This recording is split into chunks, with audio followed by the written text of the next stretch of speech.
500 years ago, a German monk named Martin Luther started a protest that exploded into a worldwide movement. At that time, Europe lived in the shadow of the Roman Catholic Church, and that was more like an empire than a church. It crowned and cast down kings and used its dominance to keep people in the darkness of superstition. That sounds pretty unfamiliar, but in some ways, Luther's day was very much like our own. Just like today, everyone had an opinion about the Bible, even though almost no one actually read it. Like so many of us, they were trusting the thought leaders and tastemakers of their own day to tell them what was in the Bible and whether or not to believe it. Luther was one of the very few people actually reading the Bible, and what he found was earth-shattering. Even though he was a monk, Luther hated the God of the Bible.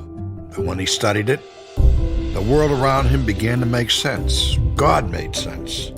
The significance of Jesus became clear to him. He discovered the answer to his deepest questions.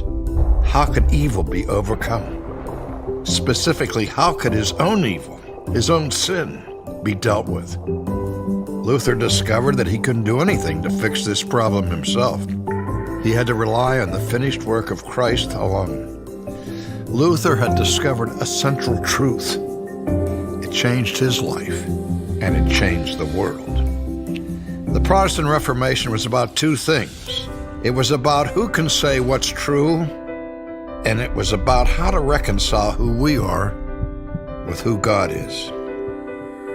It recognized that God's Word is the ultimate authority in this world, and that the perfect life and sacrificial death of Jesus Christ are the only answer for evil and the only basis on which sinners can stand before a holy God.